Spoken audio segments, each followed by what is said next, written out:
하나님께서 오늘 우리에게 주시는 말씀 함께 보도록 하겠습니다. 마태복음 7장 1절부터 29절입니다.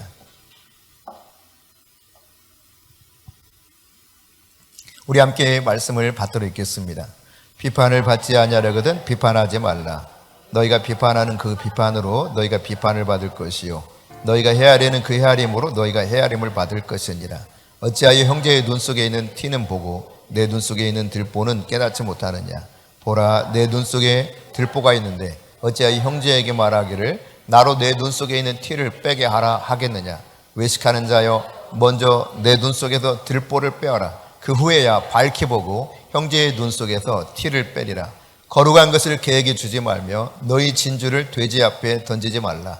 그들이 그것을 발로 밟고 돌이켜 너희를 찢어 상하게 할까 염려하라. 구하라, 그리하면 너에게 주실 것이요 찾으라, 그리하면 찾아낼 것이요 문을 두드리라, 그리하면 너에게 열릴 것이니 구하는 이마다 받을 것이요 찾는 이는 찾아낼 것이요 두드리는 이에게는 열릴 것이니라. 너희 중에 누가 아들이 떡을 달라 하는데 돌을 주며 생선을 달라 하는데 뱀을 줄 사람이 있겠느냐. 너희가 악한 자라도 좋은 것으로 자식에게 줄 알거든 하물며 하늘에 계신 너희 아버지께서 구하는 자에게 좋은 것으로 주시지 않겠느냐.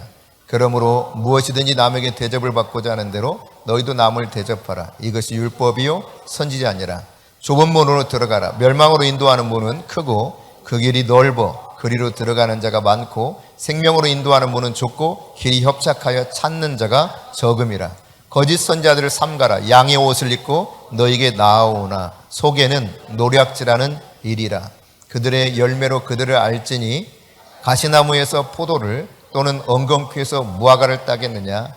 이와 같이 좋은 나무마다 아름다운 열매를 맺고 못된 나무가 나쁜 열매를 맺나니 좋은 나무가 나쁜 열매를 맺을 수 없고 못된 나무가 아름다운 열매를 맺을 수 없느니라.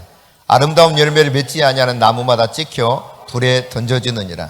이러므로 그들의 열매로 그들을 알리라. 나더러 주여 주여 하는 자마다 다 천국에 들어갈 것이 아니요 다만 하늘에 계신 내 아버지의 뜻대로 행하는 자라야 들어가리라. 그날에 많은 사람이 나더러 이르되 주여 주여 우리가 주의 이름으로 선지자 노릇하며 주의 이름으로 귀신을 쫓아내며 주의 이름으로 많은 권능을 행하지 아니하였나이까 하리니 그때에 내가 그들에게 밝히 말하되 내가 너희를 도무지 알지 못하니 불법을 행하는 자들아 내게서 떠나가라 하리라. 그러므로 누구든지 나의 이 말을 듣고 행하는 자는 그 집을 반석 위에 지은 지혜로운 사람 같으리니 비가 내리고 창수가 나고 바람이 불어 그 집에 부딪히되 무너지지 아니하나니 이는 주추를 반석 위에 놓은 까닭이요 나의 이 말을 듣고 행하지 아니하는 자는 그 집을 모래 위에 지은 어리석은 사람 같으리니 비가 내리고 창수가 나고 바람이 불어 그 집에 부딪힘에 무너져 그 무너짐이 심하니라. 예수께서 이 말씀을 마치심에 무리들이 그의 가르치심에 놀라니 이는 그 가르치는 것이 권위 있는 자와 같고 그들의 서기관들과 같이 아니함일러라. 아멘. 2024년 마지막 주일입니다. 한 해가 정말 이렇게 빨리 갈 줄 몰랐습니다. 언제 이렇게 52주가 다 지났는지 모르겠어요. 왜? 세월은 우리를 기다려주지 않고 아버지 하나님은 우리를 두 팔 벌려 기다리고 계십니다. 점점 우리가 하나님께로 가까이 가고 있는 것이 우리의 삶의 현실이죠.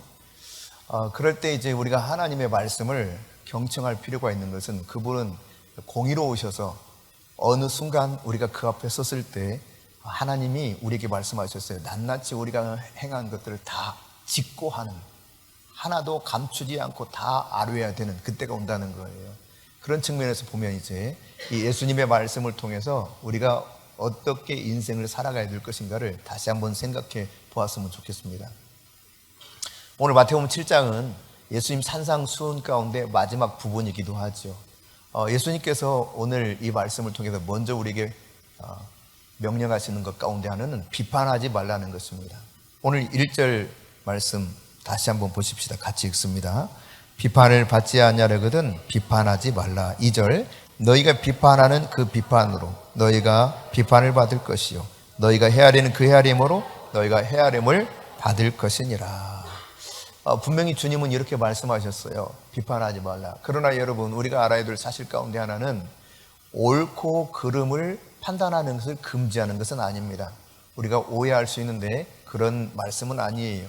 그러니까 바리새인처럼 타인에게는 아주 자기가 의로운 것을 드러내면서 자랑하고, 자기에게는 좀 관대하고 남에게는 엄격하게 하면서 남을 무시하고 비판하는 것, 이런 것을 금지하는 것입니다. 많은 사람들이 여러분 그렇지 않습니까? 자신에게 얼마나 관대해요. 그러나 남에게는 엄격한 잣대를 들이대거든요. 하지만 주님은 말씀하고 있는 것입니다. 남에게 그렇게 휘두른 비판의 기준이 너가 하나님 앞에서 바로 그렇게 너의 모든 것을 토설할 날이 올 것이라는 것입니다. 그 말씀 그대로 적용된다고 하는 것을 말씀하고 있어요. 방금 전에 우리가 2절에서 보았듯이 말이죠. 로마서 14장 10절부터 12절에도 이 사실을 이야기합니다. 같이 읽어봅니다. 내가 어찌하여 내 형제를 비판하느냐? 어찌하여 내 형제를 업신여기느냐? 우리가 다 하나님의 심판대 앞에 서리라. 그런 날이 옵니다. 11절 기록되었으되 주께서 이르시되 내가 살았노니 모든 무릎이 내게 꿇을 것이요 모든 혀가 하나님께 자백하리라 하였느니라. 이러므로 우리 각 사람이 자기 일을 하나님께 직고하리라. 다 자백하고 낱낱이 하나도 빠짐없이 직고하는 때가 온다. 그렇기 때문에 우리가 함부로 판단하고 함부로 비판해서는 안 된다는 사실을 염두에 두면서 살아가야 됩니다. 다시 말씀드립니다만 무조건 판단하거나 그러지 말아라, 이런 의미가 아니라고 그랬어요. 성경의 진리에 의해서 우리는 분명히 판단해야 됩니다. 그러나 다른 사람에게 가혹하게 판단하는 그런 태도는 주님이 금하고 있다는 사실을 깨달아야 됩니다. 긍휼의 마음을 가져야 돼요. 나를 하나님이 불쌍히 여긴 것처럼 나도 남을 불쌍히 여기는 마음이 있어야 됩니다. 그렇게 되면 조금 더 유연해지겠죠. 예. 뭔가 내가 경직되지 않고 유연해질 것입니다. 여러분이 자기 자신에게 엄중한 그런 잣대를 들이대면서 자기 성찰을 해야 된다라고 하는 것을 오늘 먼저 가르쳐 주고 있다는 사실을 기억하십시오. 이것이 예수님께서 산상수훈 가운데 중요하게 다루고 있는 부분이기도 해요. 여러분이 아버지라면 여러분의 아들에게 무엇을 이야기하겠습니까? 하나님 아버지께서 예수 그리스도 통해서 우리에게 말씀하시는 것이 바로 이 교훈이라는 사실을 기억하십시오. 이렇게 세상을 살아가는 거야 라고 가르치는 겁니다. 그런가 하면 우리가 이 세상을 살아가면서 무엇을 과연 추구하면서 살아가야 될 것인가 라고 하는 부분을 7절부터 11절 사이에서 쭉 언급을 하고 있어요. 같이 읽어봅니다. 구하라 그리하면 너에게 주실 것이요 찾으라 그리하면 찾아낼 것이요 문을 두드리라 그리하면 너에게 열릴 것이니 구하는 이마다 받을 것이요 찾는 이는 찾아낼 것이요 두드리는 이에겐 열 것이니라. 너희 중에 누가 아들이 떡을 달라는데 돌을 주며 생선을 달라는데 뱀을 줄 사람이 있겠느냐? 너희가 악한 자라도 좋은 것으로 자식에게 줄 줄 알거든 하물며 하늘에 계신 너희 아버지께서 구하는 자에게 좋은 것으로 주시지 않겠느냐? 이게 주님 말씀이셔요. 그런데 여러분 이 속에 보면은 우리가 앞서 마태복음 6장 지난주에 살펴봤었죠. 마태복음 6장에서 너희는 이렇게 기도하라 가르쳤던 주님이 가르쳤던 기도의 내용, 소위 주기도문의 내용을 살펴본 바가 있습니다. 이 주기도문 내용에 대해서 보완해서 설명해 주는 것 중에 하나가 바로 이 말씀이에요. 구하라는 거예요. 여러분 구하세요. 찾으라고 했습니다. 샅샅이 찾는 겁니다. 찾을 때까지 찾는 것입니다. 여인이 이 10개의 은전, 드라크마 이것을 가지고 있다가 하나 잃어버렸을 때 집안 구석구석을 다 쓸면서 찾아낼 때까지 찾지 않습니까? 그런 태도로 하나님 앞에 찾으라는 것입니다. 그런가 하면 문을 두드리라 그랬습니다. 쾅쾅쾅쾅쾅쾅쾅쾅 열어주세요. 제발 문 좀 열어주세요 하는 거죠. 소위 말해서 점층법적으로 설명하고 있어요. 아주 강하게, 강렬하게 하나님 앞에 구하라는 것입니다. 찾으라는 거예요. 두드리라는 거예요. 그러니까 여러분 멈추지 아니하고 주님이 나에게 응답하실 때까지 약속의 말씀을 신뢰하는 가운데 그렇게 기도하는 것을 요구하고 있습니다. 여러분 우리는 기도하다가 에이 안 되나 보다 하고 너무 쉽게 포기합니다. 그리고 이렇게 생각해요. 다른 사람 기도는 잘 들어주시는데 왜 내 기도는 안 들어주시지?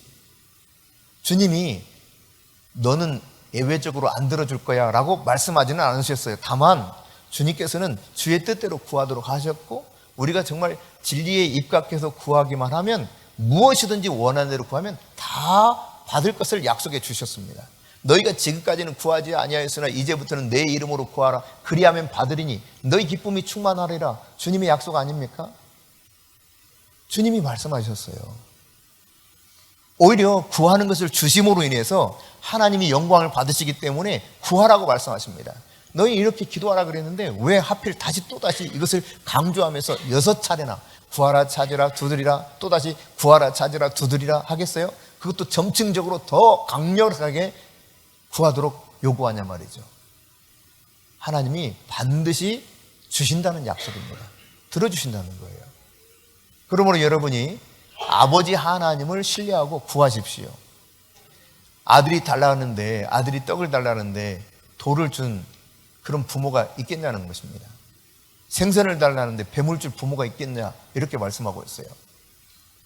제가 일부 예배에 이렇게 말씀을 전하다가 갑자기 생각난 사람이 한 사람이 있었어요. 자기도 귀찮아하지만 그 당시 그랬어요. 애기들을 무척 싫어하는 그런 사람이었습니다.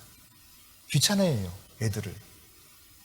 근데 결혼해서 6년 만인가 7년 만인가 애를 낳았습니다. 애를 낳았는데 제가 어느 날 이렇게 키우는 걸 이렇게 쭉 지켜보다가 어느 날은 애를 먹이려고 이거저거 이렇게 싸왔더라고요.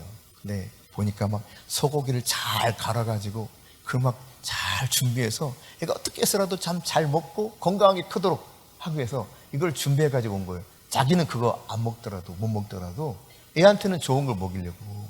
애 그렇게 싫어하는 사람이었다니까요. 귀찮아하고. 네. 알만한 사람은 내가 누구를 지금 말하는지 알 겁니다. 그랬던 그녀도 애가 생기니까 자기 애한테 최고로 잘해주려고 하더라, 이 말이죠. 근데 하나님 말씀하신 거예요. 너희가 악할지라도 그랬거든요.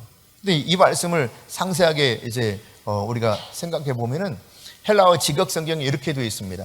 한번 띄워주실까요? 헬라어 직역 성경. 여러분 같이 한번 읽어봅시다. 악한 너희도 너희 자식에게 좋은 선물을 줄 줄 아는데 하물며 하늘에 계신 너희 아버지께서 구하는 자들에게 좋은 것들을 얼마나 더 주시지 않겠느냐. 그게 하나님 말씀이에요. 나는 조금 부족하게 쓰더라도 아이들한테는 최선을 다하려고 하는 것이 부모 아니겠어요? 근데 이 사람들이 다 악해요. 그러니까 여러분, 선한 사람 없습니다. 선한 것이 하나도 없다 그랬어요. 세상에 의인은 아무도 없다 그랬습니다. 그러니까 사람을 믿으면 안 됩니다. 사람 본디 악해요. 자기 중심적이에요. 그나마 하나님의 말씀이 내 안에서 나를 통치하고 있을 때, 그 다스림을 받을 때는 하나님의 말씀에 의해서 진리를 따라 살아가게 되지만, 그렇지 않을 때는 자기 중심으로 쉽게 회귀해요. 돌아서요. 그게 인간입니다, 여러분. 그럼에도 불구하고 자기 자식들에게 좋은 것 줄 줄 안다니까요. 그래서 하나님 말씀하는 거예요. 하물며 하늘에 계신 너희 아버지께서 너희들에게 좋은 것 주시지 않겠느냐. 구하라 찾으라 두드리라 말씀하는 겁니다. 기도는 우리가 여러 가지 일들에서 한계에 부딪힐 때가 많습니다. 근데 이 기도라고 하는 것은 우리의 능력을 뛰어넘는 놀라운 그 하나님의 능력이 나에게 오게 되는 일종의 통로입니다. 방편입니다. 그러니까 기도하면 내가 할 수 없는 일을 하게 돼요. 기도하면 내가 도무지 이것을 뛰어넘을 수 없는 그런 상황이었다고 생각되는데 그것을 뛰어넘도록 하나님 은혜를 베풀어 주십니다. 나의 능력이 아닌 그분의 능력이 내게 임하게 되는 것이에요. 그래서 주님은 구하라는 것입니다. 찾으라는 것입니다. 문을 두드리라는 거예요. 여러분, 지금까지 기도해서 하나님이 나에게 주시는 이 놀라운 은혜를 받지 못했다면 여러분이 이 하나님의 말씀을 붙잡고 씨름해 보세요. 반드시 주실 것입니다. 놀라운 은혜를 베풀어 주실 것입니다. 구하고 찾고 두드릴 수 있는 이유는 바로 그분이 불가능한 것을 가능케 하시는 하나님의 능력이 펼쳐지는 통로로서 우리에게 이렇게 제시하고 있기 때문에 그래요. 네, 여러분, 저는 선교학을 공부했어요. 근데 근대 선교의 아버지라고 일컬어지는 윌리엄 캐리, 그는 이런 말을 했습니다. 하나님으로부터 오는 위대한 것을 기대하라. 여러분, 하나님으로부터 오는 위대한 것을 기대해야 돼요. 기대가 없기 때문에 구하지 않는 것입니다. 어차피 뭐 내가 구한다고 주시겠어? 기대감이 없는 거죠. 그러나 하나님은 놀랍고도 놀라운 그분의 능력 가운데서 우리에게 주실 것을 다 예비하고 있단 말이죠. 뭐 사람들에 따라서 다르게 평가할 수도 있겠습니다만 실제로 천국에 다녀온 사람들이 뭐 여럿 있죠. 천국에 저희 아이들도 다녀왔었으니까요. 그런데 이 천국에 다녀온 사람의 글에 의하면은 천국에 창고에 가득가득 있다는 거예요. 가득가득. 다양한 것들이. 그 중에 여러분 놀라지 마세요. 예컨대 심장도 있고, 팔도 있고, 다리도 있고, 눈도 있고, 다 있다는 거예요. 이게 무슨 말입니까, 여러분? 구하면 이런 것들도 필요할 때 주신다는 이야기입니다. 근데 기대하지 않고 그 능력을 생각하지 못하기 때문에 얻지 못하는 거예요. 야고보 사도를 통해서 하나님 말씀하신 것이 무엇입니까? 너희가 얻지 못하면 구하지 아니하며 그랬거든요. 예수님께서 오늘 말씀하고 있습니다. 구하라는 것입니다. 찾으라는 것이에요. 두드리라는 거예요. 하나님으로부터 위대한 것을 기대해야만 그것을 믿고 구하게 되는 것입니다. 그런가 하면 그는 이렇게 말했어요. 하나님을 위해서 위대한 일을 시도해라. 그렇습니다, 여러분. 내가 하나님의 자녀로서 할 수 있거든이 무슨 말이냐? 믿는 자는 능히 하지 못할 일이 없음이로다. 주님이 약속하셨기 때문에 나를 통해서 일하실 그분의 능력을 기대하고 내가 무언가를 주님을 위해서 시도할 때 하나님이 그를 통해서 일하시는 겁니다. 여러분, 윌리엄 캐리는요, 초등학교밖에 나오지 않았습니다. 하지만 언어를 여러 개 스스로 독학해서 마스터한 사람이에요. 구두 수선공이었습니다. 구두를 수선하면서 자기 앞에 지구본을 놓고 지구를 돌려가면서 전 세계를 품고 기도했어요. 그리고 그 시대는 선교사를 파송하지 않던 시대입니다. 다 오히려 파송된 선교사도 돌아오게 된 때였어요. 하지만 그는 출발합니다. 그리고 위대한 역사를 만들어내죠. 주님을 위해서 위대한 일을 시도할 때 그를 통해서 얼마나 하나님이 놀라운 일들을 행하셨는가. 윌리엄 캐리의 그 생애에 대한 기록을 여러분 읽어보시면 아주 가슴이 뜨거워질 것입니다. 여러분, 그렇다고 우리가 구하는 것이 내가 원하는 것으로 그대로 다 100% 오느냐? 그건 아니에요. 이걸 알아야 돼요. 예컨대 여러분, 고린도서 12장 9절에 보면 바울이 간절히 하나님 앞에 기도해요. 자신의 그 몸이 약한 부분, 이 질병을 위해서 기도합니다. 그것도 3차례나 간곡하게 기도합니다. 그런데 하나님께서 들어주질 않습니다. 그리고 뭐라고 말씀하십니까? 내 은혜가 족하다는 거예요. 오히려 이 약한 데에서부터 온전해진다고 이렇게 표현하십니다.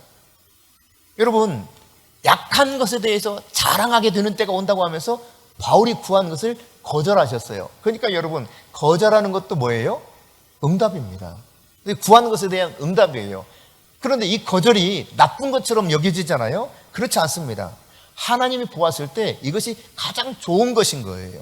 여러분, 자녀들에게 무조건 다 해줍니까? 안 그렇잖아요. 얘한테 이것이 지금 들어주는 것보다 다르게 내가 말하고 거절하는 것이 더 좋다고 판단되면 얼마든지 부모가 거절하면서 기다려야 하거나 다른 것을 주기도 하고 아예 거절하기도 합니다. 이 모든 게 그 자녀가 요구하는 것에 대한 부모의 답이죠. 하나님 아버지께서 우리에게 그렇게 하시는 거예요. 그러니까 여러분, 그냥 이거저거 따지지 마세요. 일단 구하세요. 찾으세요. 두드리세요. 그러면 그분의 방식대로 그분이 우리에게 응답하실 것입니다. 여러분, 예수님께서 마태복음 26장 39절에 보면 겟세마네 동산에서 간절히 구하거든요. 그게 무엇이냐면 십자가의 이 고난의 잔을 제발 나에게서 다른 사람에게 옮겨달라는 겁니다. 이거를 피땀 흘리면서 3차례 그렇게 기도했습니다. 아버지께서 이 말씀을 안 들으십니다. 아무 응답이 없으셔요. 무응답. 그때 예수님이 말씀하셨죠. 아버지의 원대로 되기를 원합니다 하고 받아들였어요. 그러니까 진짜 아버지가 원하는 것이 최상의 것입니다. 이것을 우리가 깨달아야 돼요. 그래서 여러분이 기도할 때 내가 뭘 위해서 간구해야 될지 잘 모른다 할지라도 염려하지 마시고 그냥 기도하면 하나님이 yes, no, wait 이런 방식으로 우리에게 응답해 주실 것입니다. 그러나 이 모든 것이요, 어떻게 우리에게 주실 것이냐? 그분은 의로우시고 선하십니다. 가장 우리를 잘 아시고 누구보다도 우리를 사랑하십니다. 나보다 나를 더 사랑하시는 분이 그분이세요. 얼마나 사랑했느냐 묻는다면 그 증거가 예수님의 십자가예요. 십자가에서 유일한 아들 예수님을 내어주실 만큼 나를 사랑했다는 이야기예요. 그러니까 나에 대한 가치를 그분은 예수님의 가치로 동일하게 인정하고 있다는 이야기입니다. 따라서 나라고 하는 존재가 얼마나 존귀한 자인가를 내가 인식해야 돼요. 더욱이 예수님께서는요, 이 성경을 통해서 우리에게 가르쳐주는 바 어떤 것이 있느냐? 예수님이 하나님 보좌 우편에 앉으셔서 우리를 위해서 지금도 간구하신다 그랬거든요. 그러니까 예수님은 지금 이 순간에도 여러분 한 사람 한 사람을 위해서 아버지께 계속 중보하고 계세요. 이 사람을 위해서는 아버지 이게 필요해요. 이 사람은 이렇게 해주셔야 됩니다. 저 말 들어주셔야 됩니다. 아버지 하나님 앞에 우리를 위해서 간구하시는 분이, 중보하시는 분이 예수님이시다. 뿐만 아닙니다, 여러분. 로마서 8장 26절부터 28절, 저는 이 말씀을 참 좋아하는데요. 한번 같이 읽어볼까요? 이와 같이 성령도 우리의 연약함을 도우시나니 우리는 마땅히 기도할 바를 알지 못하나 오직 성령이 말할 수 없는 탄식으로 우리를 위하여 친히 간구하시느니라. 마음을 살피신 이가 성령의 생각을 아시나니 이는 성령이 하나님의 뜻대로 성도를 위하여 간구하심이니라. 우리가 알거니와 하나님을 사랑하는 자 곧 그의 뜻대로 부르심을 입은 자들에게는 모든 것이 합력하여 선을 이루느니라. 여러분, 내가 뭘 제대로 구해야 될지도 모를 때가 있어요. 그런데 성령님은 말할 수 없는 탄식으로 우리를 위해서 친히 지금도 아버지께 간구하고 계시는 분이라는 겁니다.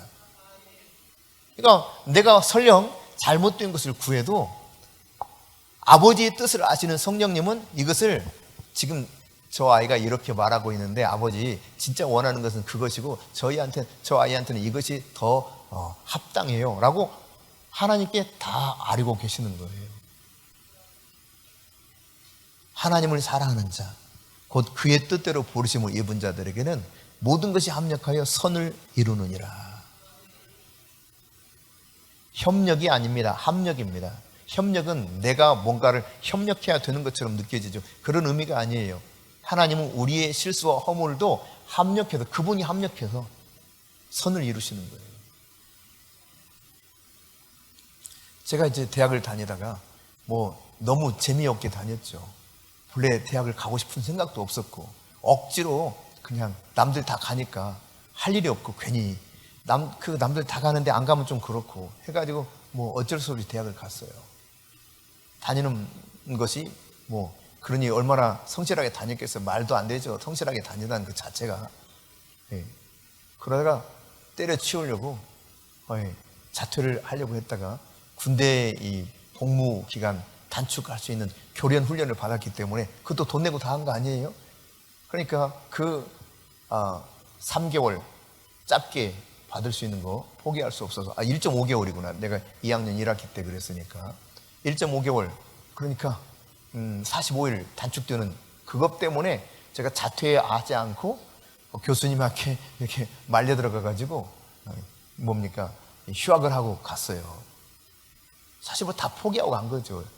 그냥 인생 살 맛도 없고 가가지고 군대 안에서도 전남 진도군 조도면 서거차도라고 하는 무지개 별장 무지개 별장이라고 하는데 별장이 아니라 주워 터지기도 하고 그런 곳이죠.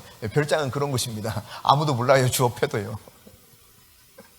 그 별장 무지개 별장에 가게 됐는데 거기서도 이제 어느 정도 이렇게 생활하다가 제가 병장이 되었을 무렵에는 거의 매일 술로 살았어요. 외부에서 몰래 술을 반입해서 사다가 소주 대병이라고 큰 거 있어요. 큰 거 아시는 분 아실 거예요. 여기 그걸 하루에 반 병씩 마시면서 그렇게 지냈습니다. 제가 거기 그 지역을 선택해서 간 건 아니죠. 근데 어쩌다 보니 거기 이렇게 발령을 받아가지고 그쪽을 가게 됐는데 부임지로 거기로 받게 돼서 탄약청에 근무하다 그쪽으로 가게 됐는데 거기서 다시 제가 예수님 만날 줄에 꿈에도 몰랐죠. 상상을 못하던 일입니다. 저는 그냥 아예 교회 떠나서 이제는 뭐 내 마음대로 방탕하게 살아가고 그렇게 인생을 계속 살리라 이렇게 생각했는데 거기서 다시 예수님 만났어요. 나는 어리석은 생각을 하고 그냥 인생 포기하고 그렇게 살아가는데요. 그 구석에까지, 여러분 그 당시는 목포에서 배를 타면 10시간 배를 타고 들어가야 되는 섬이었습니다. 하루 종일 배 타고 들어가는 거예요. 아침부터 저녁까지. 배도 딱 하루에 한 번밖에 없었어요. 지금 어떤지 모르겠어요. 근데 그 구석까지 신기하게 하나님이 사람을 보내가지고 예수를 믿게 만든 거예요. 그 부대원들을요. 저를 포함해서 여러 사람이 예수를 믿는 계기가 되어서 그곳에서 그냥 뭐 크리스마스 시즌이 되면 열심히 와가지고 뭐 연극도 준비하고 뭐 신기한 일이 벌어진 거죠. 그래서 당시에 저하고 같이 근무했던 친구 중에 하나가 이 후임자죠. 후임 중에 하나도 목사가 돼서 사역을 하고 있고 뭐 열심히 신앙생활 했던 몇몇이 있는데 그분들이 어디 있을까 궁금하기도 해요. 소식을 몰라서 그렇지. 그 구석까지 찾아와가지고 이렇게 끄집어내서 다시 예수 믿게 만들더라는 거죠. 하나님이 모든 것을 합력해서 선을 이루십니다. 우리 인생에 어그러진 모든 삶을 통해서도 하나님 선한 역사를 만들어 가세요. 말할 수 없는 탄식으로 성령님이 지금도 여러분을 위해서 간구하고 있다는 사실을 기억하십시오. 그분을 의지해서 그냥 구하세요. 하나님이 선하신 그분의 의도대로 반드시 약속하신 말씀처럼 응답하실 것입니다. 여러분 누가복음 11장 13절에 보면 이렇게 기록하고 있습니다. 누가복음 11장 13절, 너희가 악할지라도 좋은 것을 자식에게 줄 줄 알건, 하나님 말씀하시죠? 하늘 아버지께서 뭘 주신다고요? 성령을 주신다는, 성령. 여러분 성령을 주신다는 말은 하나님이 내게 오신다는 이야기잖아요. 이것은 무엇을 이야기하는 겁니까? 그분은 전능하십니다. 그분은 전지하십니다. 그분은 영원부터 영원까지 살아계신 분이십니다. 그 살아계신 전능하신 전지하신 그분이 내 안에서 역사하시는 거예요. 전쟁에 능하신 그분이 나와 함께하는 것입니다. 임마누엘 되시는 거예요. 그 임마누엘 되시는 사건과 더불어서 그분이 이 땅에서 우리를 십자가에 죽으셨을 뿐만 아니라 이제는 또 다른 보혜사 성령을 보내시고 약속하시고 승천하셨고 실제로 그분이 오시지 않았습니까? 구하는 자에게 이 성령을 주시겠다는 거예요. 성령을. 하나님이 내게 오신다는 것은 더 이상 문제가 되지 않는 거예요. 문제는 나의 시각으로 문제를 보기 때문에 그래요. 하나님의 관점으로 문제를 보면 뭐가 문제가 돼요? 문제가 아무것도 문제가 되지 않죠. 전능하신 그분의 관점으로 바라보게 되는데, 그러므로 여러분이 문제 앞에서 당황하지도 마시고 여러분의 삶에 조금 뭔가 꼬이는 일이 있다 할지라도 실망하지 마시고 낙심하지 마세요. 두려워하지 마세요. 불평하지도 마세요. 감사하면서 범사에 감사하면서 하나님 앞에 구할 수 있기를 바랍니다. 그런데 앞서도 말씀드렸지만 기도의 결과라고 하는 것이 꼭 내가 원하는 방식으로 오지 않을 수 있습니다. 하나님의 응답은 그러나 분명한 것은 이거예요. 좋은 거 주신다. 믿으세요? 하나님은 선하시다니까요. 절대로 나쁜 것을 주지 않습니다. 함정을 파놓지는 않습니다. 꾀를 부리지도 않습니다. 하나님 진리의 말씀을 입각해서 우리에게 선하신 그분의 의도대로 가장 좋은 것을 주시는 분이 지금도 내 안에서 살아계시는 하나님이시라는 사실이에요. 할렐루야. 그 하나님과 우리가 함께 살아가고 있는 것입니다. 그러므로 여러분이 추구해야 될 것은 그 하나님을 신뢰하면서 구하는 겁니다. 네. 그런가 하면 산상수훈에 있어서 사실 가장 중요한 부분이기도 한데 결론이라고 할 수도 있는 부분이 바로 12절이에요. 12절 같이 읽습니다. 그러므로 무엇이든지 남에게 대접을 받고자 하는 대로 너희도 남을 대접하라. 이것이 율법이요 선지자니라. 아멘.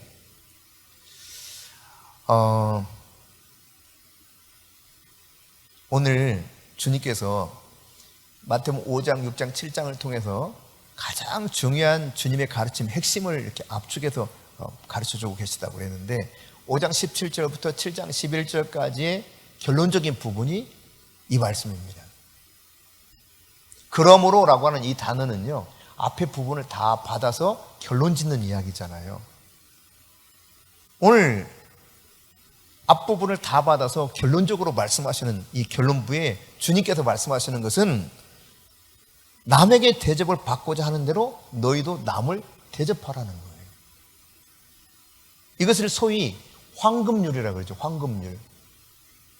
이 황금률이라고 이렇게 표현된 이유는 3세기 로마의 황제 알렉산데르 세베루스라는 사람이 있었습니다. 이 사람이 이 말씀을 너무 좋아서 벽에다가 금으로 새겼어요. 금으로. 그때부터 이 말씀을 황금률이다 이렇게 부르기 시작했습니다. 그러나 그가 그렇다고 해가지고 이것이 진짜 중요한 말씀이라고 인정되는 것이 아니라 실제로 주님의 말씀의 결론적인 말씀이기 때문에 너무너무 중요한 말씀이기 때문에 사람들은 그것을 황금률이다 이렇게 표현했던 것이죠. 여러분, 산상수훈의 결론부에 해당되는 이 말씀 속에서 주님이 언급하는 것을 우리는 잘 경청해야 돼요. 남에게 대접을 받고자 하는 대로 남을 대접하라. 이게 주님 말씀입니다. 그러므로 여러분이 다른 사람을 대할 때 내가 그 사람 혹은 다른 사람으로부터 받기 원하는 태도를 취해야 됩니다. 그렇지 못하면 그대로 돌려받게 돼 있어요. 그게 진리예요, 진리. 심은 대로 거두는 것입니다. 반드시 그렇게 거두게 되어 있습니다. 근데 속죠. 스스로 속이죠. 하나님을 만홀히 여기는 것입니다. 하나님은 그런 법칙을 세상에 두질 않았어요. 하나님을 만홀히 여기지 말라 그랬습니다. 너희가 심은 대로 그대로 거두리라 그랬어요. 어떤 사람을 여러분이 그러므로 비판하는 거 조심해야 된다는 이야기죠. 왜? 그것을 도로 그대로 받게 되는 때가 온다는 이야기입니다. 쉽게 여러분 단죄하지 마십시오. 설령 악한 사람으로 그 사람이 판명됐다 할지라도 어떤 상황에서든지 내가 대우받기 원하는 방식으로 대하라는 거예요. 내가 대접받기 원하는 방식으로. 아멘? 아멘입니다. 하나님 말씀은 진리거든요. 그러니까 내가 그 사람이 악하고 나에게 박해를 한다 할지라도 내가 다시 돌려받기 원하는 방식으로 내가 대할 때 하나님은 나에게 그대로 돌려주시겠다. 이것이 하나님의 뜻에서 멀지 않은 삶이라는 것을 보여주고 있죠. 누가복음 6장 36절 37절입니다. 시작. 너희 아버지의 자비로우신 같이 너희도 자비로운 자가 되라. 비판하지 말라. 그리하면 너희가 비판을 받지 않을 것이요. 정죄하지 말라. 그리하면 너희가 정죄를 받지 않을 것이요. 용서하라. 그리하면 너희가 용서를 받을 것이요. 하나님이 우리를 대하실 때 얼마나 불쌍히 여기십니까? 우리에 대해서 얼마나 오랫동안 참으십니까? 우리의 죄에 대해서 어떻습니까? 다 용서하십니다. 이것을 깨달으면 깨달을수록 그 사랑이 얼마나 놀라운 걸 알 수 있어요. 예수님의 사랑의 길이와 넓이와 높이와 깊이가 어떠한가를 위해서 너희들이 알기를 원한다. 바울이 에베소 교회를 향해서 간절히 기도했던 내용입니다.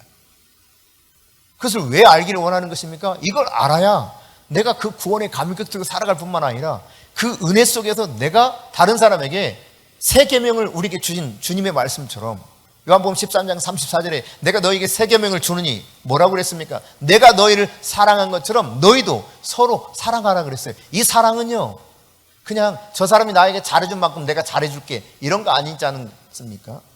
예수님이 나를 향해서 베푸셨던 그 무한한 사랑, 끝없는 사랑, 조건 없는 사랑, 그 사랑으로 서로 사랑하라는 거예요.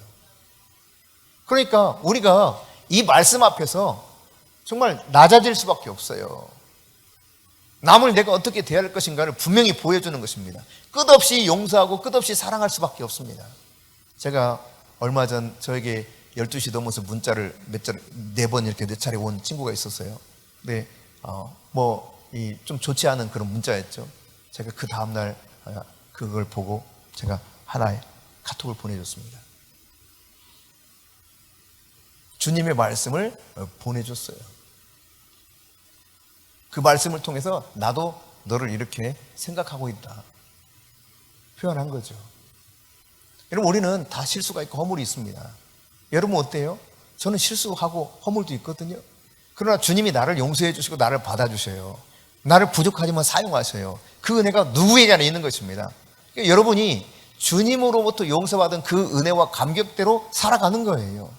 참아주는 겁니다. 사랑은 믿어주고 견뎌주고 참아주는 겁니다. 우리가 서로 사랑하라 그랬거든요. 오늘 내가 대접을 받기 원하는 대로 서로 대접할 것을 주님이 명령하고 있다는 사실을 잘 기억하십시오. 이게 산상수훈의 결론부에 지금 해당되는다는 이야기를 지금 말씀드리고 있는 겁니다. 오늘 1년 동안 어떻게 살아왔든지 주님의 이 진리의 말씀에 입각해서 나를 다시 한번 성찰해보고 내가 어떻게 하기를 원하시는가, 이것을 잘 깨닫고 이 진리에 기반해서 우리가 신실한 믿음을 가지고 살아가야 될 것입니다. 그런가 하면 오늘 예수님께서는요 13절부터 29절에 보면은 좀 길게 언급한 부분이 있습니다. 그것은 무엇이냐면 거짓 선자를 잘 구별해야 된다는 거예요. 이 말은 거짓 선자가 세상 속에 많이 있어서 끊임없이 백성들, 하나님의 백성들을 미혹해서 어그러진 길로 가도록 하는 것이 이 세상이라는 것을 말씀하고 있는 것이죠. 실제로 여러분 구약이나 시장이나 곳곳에서 이 거짓 선자에 대한 언급이 많이 나타납니다. 거짓 선자는 어떤 존재입니까? 하나님이 보낸 사람이 아닙니다. 자기 스스로 선지자가 된 거예요. 그렇기 때문에 하나님의 말씀을 하는 것 같지만 그것은 사실상 자기 생각과 거짓을 통해서 자기 이익을 추구하기 위해 하는 그냥 도입부에 불과한 것이죠. 실제로는 그 목적이 아니죠. 진리를 아무리 선포한다고 하지만 그 속에 자기 생각과 거짓이 들어가 있어요. 반드시요. 예수님께서 이런 말씀하셨죠. 거짓 선자를 삼가라. 양의 옷을 입고 너희에게 나오는 자는 속에는 노략질하는 일이라 그랬습니다. 여러분 고대의 이 스승들은요, 가르치는 사람들은 말을 엄청 잘했다 그래요. 말을. 여러분 좋은 스승 중에서 이 언변이 좋은 스승은 확 빨려 들어가는 게 있잖아요. 그러니까 고대의 이 스승들이 아주 말을 잘했다 그래요. 그런데 예수님이 뭘 말씀하고 있느냐? 말 잘하는 게 진짜 좋은 스승이 아니라는 겁니다. 좋은 스승은 뭘 통해서 알 수 있느냐? 바로 이어서 나오는 내용이에요. 열매로 알 수 있다는 거예요. 열매로. 어떻게 엉겅퀴 나무에서 무화과를 얻겠냐는 거예요. 상상할 수도 없는 이야기죠. 요즘 목사님 유전공학이 발달해서 그거 가능할 수도 있어요. 이렇게 말할지 모르는데 땡! 주님이 지금 뭘 말씀하는가 우리가 들어야 되겠죠. 그렇죠? 어떻게 엉겅퀴에서 무화과를 얻겠느냐? 좋은 나무가 나쁜 열매를 맺을 수 없고 못된 나무가 아름다운 열매를 맺을 수 없다는 것입니다. 그러니까 열매로서 알 수 있다는 거예요. 열매로. 거짓 선자인가 참 선지자인가. 여러분 거짓 선자는 어떻게 해서든지 하나님의 백성을 하나님에게서 멀어지게 만듭니다. 그래서 마태복음 24장 24절입니다. 같이 읽습니다. 거짓 그리스도들과 거짓 선지자들이 일어나 큰 표적과 기사를 보여 할 수만 있으면 택하신 자들로 미혹하리라. 저 어렸을 때 그런 장면 본 적이 있거든요. 옛날에는 몸이 아프고 문제가 심하면 누구 불렀어요? 무당 불렀잖아요. 무당. 그것도 신내림 받은 무당을 불렀거든요. 시원찮은 무당은 안 불러. 아주 유명한 무당을 불러요. 신내림 받은 무당들을. 한 번은 우리 동네에 저 깊숙한 곳에 사는 분들이 계셨는데 그 집의 며느리가 시름시름 앓으면서 막 거기서 헤어나지 못하는 거예요. 그러니까 이 어머니가 시어머니가 무당을 불렀어요. 무당을 불렀는데 그날 이제 이렇게 우리 또래 친구들이랑 몰래 이렇게 끼고 다음에 구경을 했습니다. 근데요, 뭘 하는가 봤더니 먼저 작두 알아요? 작두? 소 염을 쓸 때 이렇게 쓴 말하면 이렇게 커다란 칼이죠. 짐승들 먹이 이렇게 썰 때 사용하는 거예요. 커다란 칼인데 이거를 숫돌에 막 갈아요. 싹싹 갈아. 근데 진짜 잘 갈더라고요. 이것도 쉬운 일 아니잖아요. 근데 간 다음에 실험을 해. 얼마나 잘 갈아졌나 해가지고 이게 잘라보는 거야. 근데 그냥 진짜 어마어마하게 잘 갈아졌어. 그냥 쑥 그냥 싹싹 다 잘라지는 거예요. 살짝 대기만 해도. 그걸 다 보여줍니다. 그 가족들이랑 옆에 있는 사람들 다 보여줘요. 그런 다음에 무당이 두꺼운 버선을 신고 있다가 버선을 딱 벗어 제낍니다. 그리고는 맨발로 딱 올라가요. 이렇게 딱 서요. 줄타기 하듯이. 그것만 봐도 신기해. 왜냐하면 그 하중에 의해서요. 그대로 쫙 발이 갈라지고 막 들어가야 정상입니다. 그런데 그대로 서 있는 것도 신기한데 그 다음 벌어지는 현상은 더 신기하죠. 이 작두에서 펄쩍펄쩍 뜁니다. 줄타기 하듯이 펄쩍펄쩍 뛰는데 이 작두의 그 날카로운 칼날에 서도요 전혀 다치질 않아요. 피 한 방울 나지 않아요. 보신 적 있는 분 계실 거예요. 신기하더라고요, 진짜. 여러분, 과거에는 이런 식으로 사람들을 미혹했어요. 그래서 엄청난 힘이 있는 존재로 인정을 했습니다. 그래서 그 사람이 말하는 거 꼼짝없이 들었어요. 복채가 더 부족하대. 지금 신이 말씀 안 하시는데 뭘 해야 되는지. 그럼 막 열심히 빌다가, 지금 복채가 부족하니까 빨리 갔다가 오라고. 그럼 뭐 얼마 가져오자. 세워봐. 근데 또 부족하대. 막 이제 좀 한동안 이렇게 구슬해. 그러다가 또, 더 부족하대. 신이 지금도 말씀 안 하시는데 더 가져오래.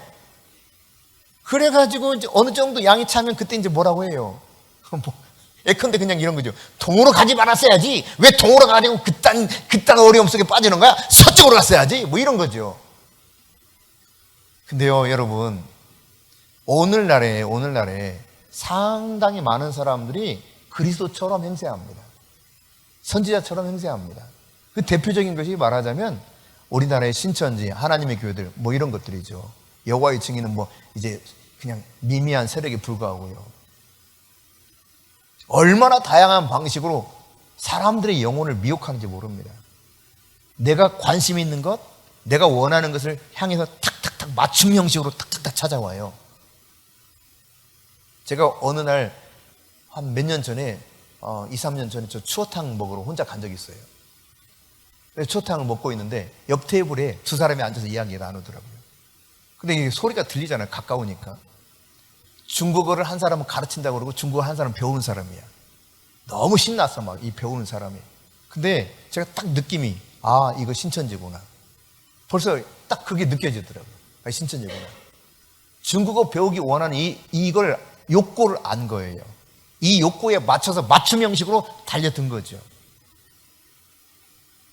근데 이런 나의 욕구가 뭔가, 그러니까 내가 해결받기 원하는 문제가 뭔가, 거기를 다 예를 들어 포섭하고자 싶으면 다 조사를 합니다. 낱낱이요. 그래서 그 사람에게 다가와요. 우연히 만난 것처럼. 별의별 방법을 다 씁니다. 옛날에는 젊은 사람들만 타겟을 삼았어요. 주로 대학 청년 이런 아이들. 근데 요즘은 어르신들도 구별하지 않습니다. 이제 막 급한가 봐. 너무 급해가지고 길거리에서 어른들도 이렇게 낚아요. 그 중에 하나가 그런 거예요. 이 혈액이 뭐 이렇게 순환되는 모습을 이렇게 뭐 조사하는 게 있어. 이렇게 대면은 이렇게 표시가 되는 게 있어. 그래서 혈액이 막혔대. 이렇게 뭘 해야 된다고 도와준다고 더 도와준다고 뭐 적으라고 그래. 정보를 적으라는 거죠. 이름과 주소와 전화번호. 그럼 뭐 도와주겠다. 걱정하지 마라. 다 무료다. 다 사기입니다. 예. 거의 대부분 신천지에 나와서 하는 겁니다. 무슨 평화 어쩌고 저쩌고 하는 건 다 그거 거의 대부분 사기입니다. 거기 여러분의 정보를 가지고 다 이상한 이단들에서 써먹어요. 그래서 접근하기 시작해요. 다양하게. 옛날에는 여러분 신천지가 교회만 노렸거든요. 교회만. 근데 요즘은 그렇지 않습니다. 하나님의 교회 앞에 가면 요즘 이렇게 써 있어요. 신천지 출입 절대 불가. 하나님의 교회 앞에. 실제예요. 제가 사진을 봤어요. 요즘은 이제 하나님의 교회에서도 안달이 났어. 자기 이 백성들 뺏길까봐. 신천지가 얼마나 난린가 몰라요.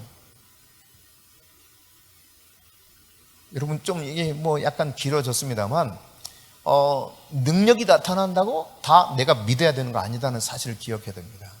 오늘 내가 주의 이름으로 선지자 노릇하고, 선지자는 하나님이 행하실 일들을 말씀을 받아서 전하는 자이기 때문에 개인적인 일에 대해서도 그 선지자의 영을 통해서 예언을 하게 되면 정말 놀라운 일들이 일어나거든요.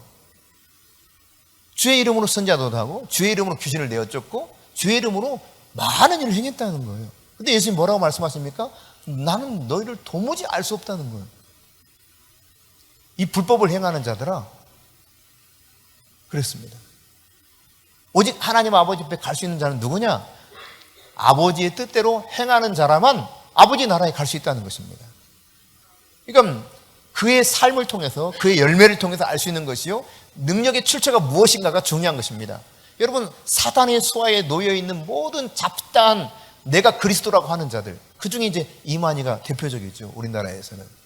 그리고 그렇게 대표적이었던 하나님의 교회 안산홍 하나님은 죽어버렸습니다. 라면 먹다 죽었어요. 라면 먹다가 하나님이 라면 먹다 죽었어요. 예. 신기한 하나님이야. 이해가 되지 않는 하나님이에요. 근데 그 하나님이요, 이제 하나님 어머니를 만들어 놓고 가셨습니다. 그래서 안산홍 하나님의 어머니 교회에 이제 장길자 하나님의 어머니가 교회에 되겠죠. 그런가 하면 여러분, 이만희도 곧 죽을 겁니다.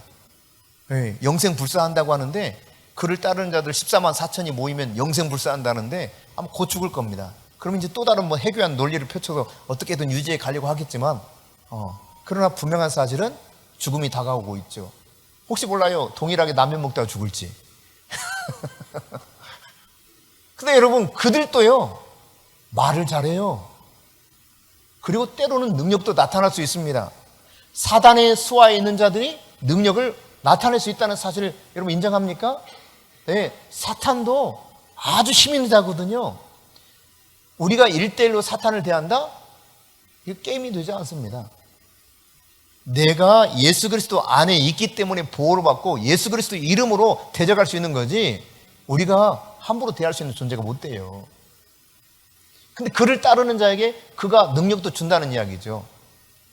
그러니까 능력만 나타난다고 해서 여러분이 혹하게 되면은 문제가 생길 수 있다는 것이 우리 주님이 말씀하시는 그런 진리 가운데 하나인 것이죠. 그러므로 여러분, 분별력을 가지고 살아야 돼요. 종말이 가까울수록 이런 일들은 더 많아지게 될 것입니다. 네. 디모데전서 4장 1절 2절입니다. 같이 읽습니다. 그러나 성령이 밝게 말씀하시기를 후일에 어떤 사람들이 믿음에서 떠나 미혹하는 영과 귀신의 가르침을 따르리라 하셨으니 자기 양심이 화인을 맞아서 외식함으로 거짓말하는 자들이라. 결국은 말이죠, 양심이 화인 맞은 자들이 진짜 예수님 따르는 것 같지만 실상은 거짓말하고 따르는 것처럼 보였다는 거예요. 그러니까 따지고 보면 이게 어둠의 영에 끌려가서 지옥으로 가는 사람들은 하나님을 믿는 것 같은 그런 존재처럼 보였으나 실제로는 믿지 않는 사람들이었다는 것이죠. 끊임없이 이 말세에 활동하는 어둠의 영들이 있습니다. 마태복음 24장 24절을 같이 한번 보겠습니다. 시작. 그날에 많은 사람이 나더러 이르되 주여 주여 우리가 주의 이름으로 선지자 노릇하며 주의 이름으로 귀신을 쫓아내며 아니 마태복음 24장 24절 이건 마태복음 7장이고요. 마태복음 24장 24절 시작. 거짓 그리스도들과 거짓 선지자들이 일어나 큰 표적과 기사를 보여 할 수만 있으면 택하신 자들도 미혹하리라. 선택받은 백성조차 미혹할 수 있다는 거예요. 그러니까 여러분, 함부로 그냥 여기 끼웃 저기 끼웃 하다가 이게 탁 걸립니다. 밑밥 깔아놓은 게 많이 있을 수 있거든요. 그래서 여러분이 아주 뛰어난 언변을 가지고 미사여구를 통해서 나를 미혹한다 할지라도, 각양각성의 능력을 통해서 뭔가 혹하게 하는 일이 있다 할지라도 현혹되어서는 안 된다는 이야기입니다. 그가 참 선지자라고 할 수 있는 부분이 아닐 수 있다는 것을 깨달아야 돼요. 참 선지자는 예수님의 가르침을 받아서 전할 뿐만 아니라 예수님의 가르침대로 살아내면서 열매를 보인다는 것입니다. 그 열매를 보고 판단하도록 말씀하고 있습니다. 오늘 이 시대에 이런 분별력이 필요한 시대라는 것을 잘 여러분이 유념해야 될 것입니다. 정리해 보면 주님께서는 함부로 비판하지 말라 그랬어요. 내가 함부로 비판하게 되면 하나님 앞에서 하나님의 진노를 받게 되는 때가 온다는 것을 말씀합니다. 판단하거나 비판하는 그 자체가 아예 안 된다는 의미가 아니라는 것을 이미 말씀드린 바가 있습니다. 그러나 여러분, 비판하기 전에 하나님 앞에서, 말씀 앞에서 나를 먼저 성찰해 봐야 돼요. 그런가 하면 여러분, 범사의 예수님께서는 우리가 간구하는 것에 대해서 최선의 것, 최고의 것을 주셨다는 사실을 기억하시고 구할 수 있기를 바랍니다. 그분을 믿어야 돼요. 그분의 약속을, 그분의 선하심을 믿어야 됩니다. 당장 내가 구했는데 주님이 나에게 주신 것은 내가 원하는 것이 아니라 오히려 내가 그것을 취했을 때 손해보는 이런 일들을 주님이 나에게 응답으로 주실 수 있어요. 이렇게 하면 큰일인데, 인간적으로 어려워지는데 얼마든지 그런 일을 주님께서 우리에게 제시할 수 있습니다. 그러나 여러분, 오늘 예수의 이름으로 예수님 때문에 겪는 손해, 핍박, 어떠한 박해를 다 받는다 할지라도 주님은 우리에게 말씀하시는 것이 좁은 길을 선택하라는 것입니다.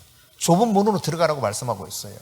그들의 열매로 그들을 분별하는 것이죠. 과연 그런 주님이 원하시는 삶을 선택해서 살아가는가, 이것이 중요하다는 사실을 여러분 잘 기억하시기 바랍니다.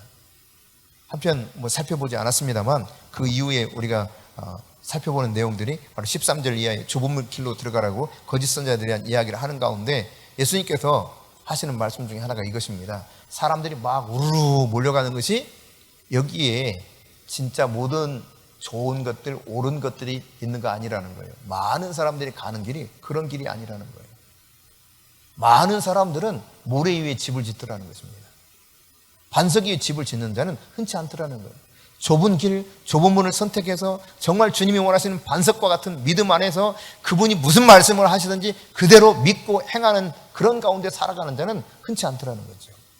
모래 위에 집을 짓지 말고 사람들이 몰려가는 것이 다 옳다고 여기지 말고 주님이 말씀하시는 것이 무엇인가를 잘 기억하면서 옳은 선택을 하며 살아가도록 우리에게 명령하고 있습니다. 오늘 여러분, 아버지 하나님께서 아들인 우리에게, 자녀인 우리에게 무엇을 당부하고 있는가 잘 기억하시고 이 진리에 입각해서 하나님 앞에 섰을 때 잘했다, 수고했다, 그리고 너와 함께 내가 내 상에서 먹고 즐기길 원한다, 내가 너에게 더 큰 일도 좀 주기 원한다, 이런 칭찬을 받으실 수 있는 저와 여러분이 되실 수 있기를 바랍니다.